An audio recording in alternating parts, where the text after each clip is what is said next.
Greetings fellow flatcaps and welcome to the Spectrum. Happy accidents are something that everybody experiences to varying degrees of success.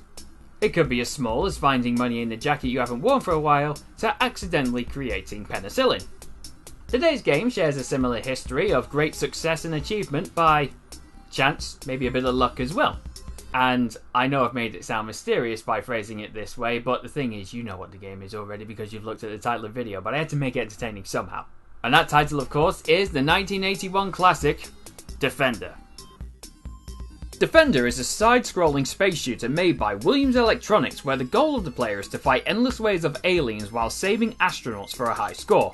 It's widely considered to be one of the most important titles of the golden era of gaming, as it became one of the highest grossing games of all time, and its influence kickstarted a brand new genre as well as raising the bar for video game quality.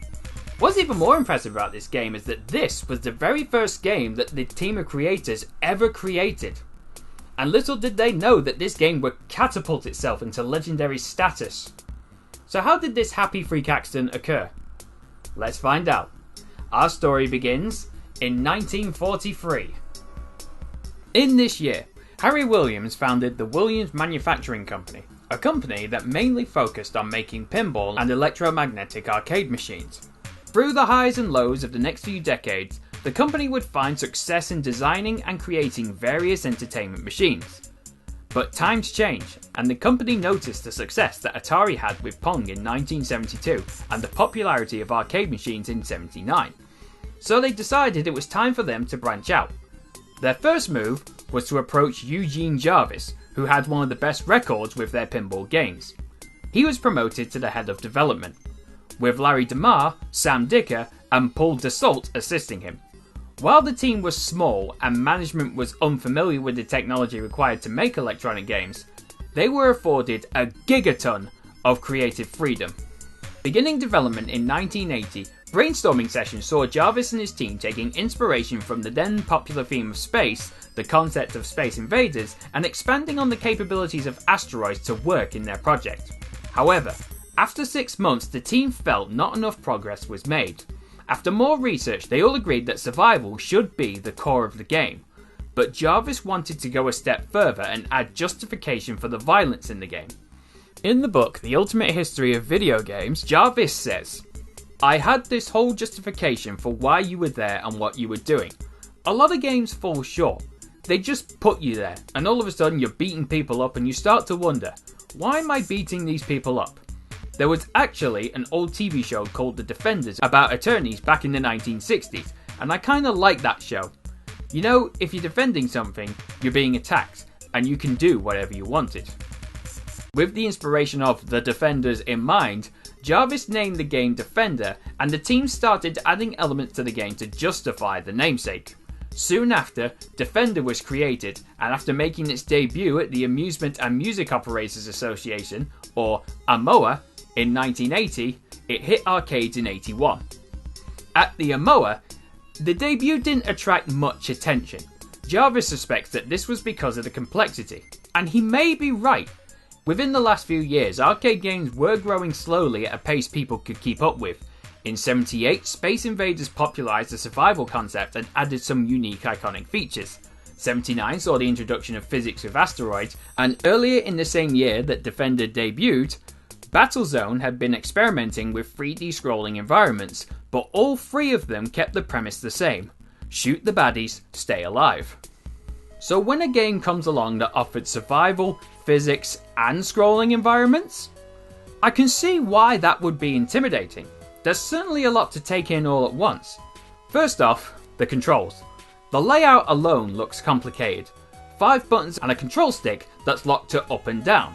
But thankfully for me, I'm playing on the Williams Arcade Collection, so I can use a PlayStation controller, which I imagine is much easier.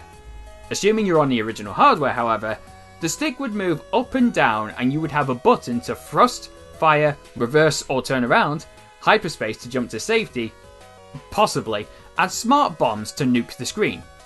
If you could wrap your head around where these buttons were and when to use them, then you had to tackle the gameplay itself.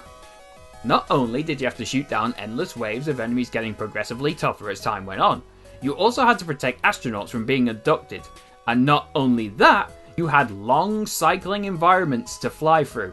Navigating them was difficult due to the fact they are filled with enemies that could spawn anywhere, while at the same time trying to track down the other groups of astronauts to protect. So yes, I could see why this would be an intimidating thing for people to try. But while it looks complicated, and it sounds complicated, is it actually complicated? Well, yes and no. There are some familiar aspects to it, like the 3 lives per credit, the space theme, shooting aliens and waves acting as levels. Due to its presentation and its untraditional controls, these tasks would feel harder to do. Combine that with how it plays with a mixture of recognised and newly developed mechanics, and it can be quite an overload to take in all at once. After just a few plays, however, that sensation vanishes and you start picking it up fairly quick. Again, this is easy for me to say because I'm on a control pad, but I honestly think this could also apply to the control panel too. Once the overload is gone, it's a pretty enjoyable and involving time. The HUD is easy to read and understand. Live, smart bombs and score are kept in the top left, but the main attraction is the radar. The level cycles in real time with the player, keeping track of all enemies with a white frame to indicate what is on screen. This simpler but impressive design made keeping track of what the fuck is going on a hell of a lot easier. As an endless game, your only goal is to get a high score and dominate the leaderboards with inappropriate names. To do so, you have to shoot down aliens as standard, but you also have to protect astronauts on the planet's surface as the aliens will try to abduct them. I got you, buddy! Oh. So it turns out that if the astronauts fall from too high, they will die. You can catch them and drop them off for more points, with further points scored for each one still alive at the end of the wave. If you lose all of them, the planet explodes out of protest and you're left fighting in space. Rescuing them in the first place is a pain in the arse task to do. When one of them gets abducted, you have 2 cues to clue you in. The reliable visual one, a grey square underneath a green square on your radar, and the not so reliable sound cue. Why unreliable? Because of the sound design. Now don't get me wrong, the sound is great. It makes the experience much better. The issue is that the warning noise is short and quiet compared to the rest of them. So it's very easy to miss, especially if you have multiple things to focus on. Here's a clip of gameplay. See if you can spot the warning sign.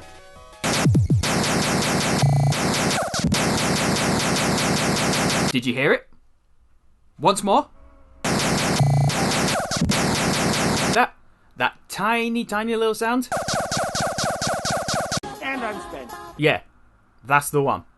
Now, as I was telling you to listen out for it, you probably found it quite easy. Between shooting things, avoiding things, saving people, finding the people, that small noise could very easily slip past you. In fact, some of you may not have even noticed that it just played just then while I was talking because you were listening to me and watching what was going on screen. To give a comparison of what it's like trying to remember that you've got something in the oven while you're in the most intense part of the game and then it sets on fire. No, I didn't do that the other week. What are you talking about? Some of you may wonder, is it really important to save these people? It is just points at the end of the day, and you can still get them just by killing the enemy. That's not bad logic, but in Defender, it is a bad thing to do. Assuming that you don't kill the astronaut yourself by trying to hit the enemy instead, because your ship is very floaty and the accuracy of the laser varies, if someone is abducted and they make it to the top of the screen, the enemy then mutates with the astronaut inside and they go to kamikaze you. So yes, it is actually important to save the people who have got nothing better to do than wander around on a planet and be a burden to you. If, however, you can avoid all that, you can just let them disappear, let the planet explode, Krypton style, and just fight in space. It's still viable, may not be as fun, but it's still viable. When Defender launched in arcades 1 year after Amos, the reception did a 180 and it was a huge hit for players, selling over 55k cabinets and grossing $1 billion, and even after its prime years, it's still making money today. As of 2020, an estimated 70,000 cabinets have been sold, with a total of $1.5 billion grossed since its release. It's also considered to be the first side-scroller shoot-'em-up, beating Scramble for that title by just 2 months. Its technological capabilities are very impressive, especially for an 80s arcade title when gaming was still fairly young. With such effort and passion put into it, it's no wonder that it took off as well as it did. So Defender makes an absolute killing in the arcades, but where does it go from there? Maybe it's better to let a legend lie. But we know how video games companies work, even back in those days. You make 100 one week, and they expect 1,000 the next. Later in the same year, Williams bang out a sequel, sometimes called Defender 2, but better known as Stargate in the arcades. However, that sequel is actually later on in the book, so I'll have to talk about it at a later date, which does make talking about Defender a little bit tricky, because this is going to be somewhat of a part 1, I guess you could call it. And then when we get to Stargate, it's part 2, where we will look at the rest of the legacy of Defender. So the question is, what do we talk about now? Really, it's going to be a short, possibly disappointing episode, so I do apologise for that. So let's finish off by looking at some inspired titles, some clone titles, and something that actually took legitimate influence from them, as well as a few other ports. 1982 also sees the release of the 2600 port of Defender, and, as you would expect, it's inferior to the arcade entry. Obviously, the graphics and sound take a huge downgrade, though it is impressive they got the scrolling, level and radar to work. But that's where all my positivities to say end. Actually no, there is one more thing. I got a giggle from the instruction book, where it lists one of the ways to save a humanoid is self-sacrifice. The game itself, however, handles like absolute crap. The drift mechanics are gone, so you do have somewhat better control. Not only that, but with the controls now being limited to one stick and a button, it's now even harder to play. No more launching a smart bomb or a hyperdrive at the press of a button. Instead, to launch a bomb, you need to fly to the city below and shoot. And when you do it, there's no noise, there's no visual to show that it's gone off, enemies just vanish. As for hyperjump, well, the opposite. You need to fly upwards, off screen, and then shoot. But at least this time you can actually tell when it happens, though you'll often do it by accident while trying to shoot an enemy at the top of the screen. Even the respawning is horrible because sometimes you can die as soon as you gain control. Now that was rude. The worst graphics also make it hard to tell what exactly is going on. Enemies are fine as they are brightly lit up and fairly big. Bullets and humanoids, on the other hand, are small and are dark colours, which means that they can blend into the background much easier, making them easy to miss. Because of these issues, it's difficult by limitations and incompetence, not by choice. But if it still doesn't sound like a tough time for you, you've got 20 other modes to try. 1 and 10 being the single player modes and 11 to 20 being the 2-player. 1 sets the game to default. 2 speeds up the enemies and their abduction speed. 3 does that as well, but also removes the city, making it a, quote, mutant training mission. Then 4 to 6 offer the same changes, but start at level 3. 7 to 9 also do that, but start at level 5. And then 10 is the mode designed for kids, where the speed of the enemies is the slowest, but even so, the problems still persist. Then 11 to 20 are the same respectfully, but with 2-player capability. It's not a great port. It feels like a rushed mess trying to cash in on the latest trend. As a result, players did not take to it, saying the arcade title is much better. After this port, the series would be untouched for most of 9 years, in which time there were a few inspired, clone, and port titles, some even coming out the same year as Defender 1. Gorgon, Reptom, Defender 64, Invasion of the Body Snatchers, and Sheep in Space. Humans are so creative. For the most part, these games play the same, acting as reskins for the format with very little changes to the gameplay and receiving low scores from reviews. Other games that were influenced by Defender changed the formula a little bit, like Datastorm, which made it into a kind of bullet hell, where players needed to survive for as long as they could against endless waves of enemies and bosses. Another popular title influenced, at least in part, by Defender is in fact Sega's hit game Fantasy Zone. As for the ports, anything it could go on to, it did go on to. The Atari 8-bit, the 5200, the Apple II, the Intellivision, the Game Boy Advance, even a Tiger game was made. At least 16 within the space of 41 years. Not all of them were official, but could be mistaken as such. As for the Defender series itself, once Stargate, also known as Defender 2, had hit the scene, it wouldn't get a new official entry until 1991 in the form of a, quote, update from Midway. But that we'll look into at this pseudo part 2 of the Defender series. When I actually do get to the Stargate episodes, we will be looking at that title as the part 2 of the Defender Legacy series. For now though, I need to talk about Defender and what I thought about it. So, Defender. Did I like it? Well, it's certainly a technological marvel, and I can see both the appeal and the uncertainty that its first players showed towards it.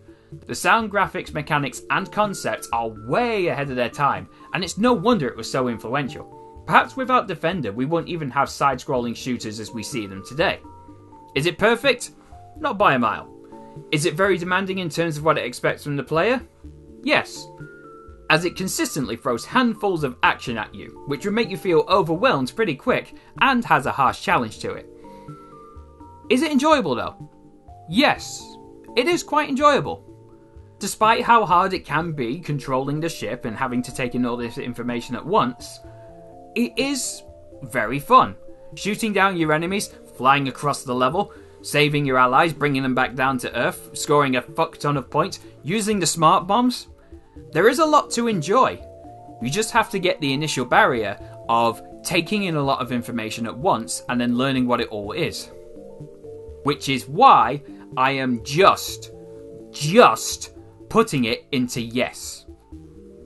What about you though? Do you like it? Do you also find it a bit intimidating? Did you try it at the AMOS event? As always, your thoughts are welcome down below. As you type them out, I thank you for watching, and remember, you're always welcome at the Spectrum.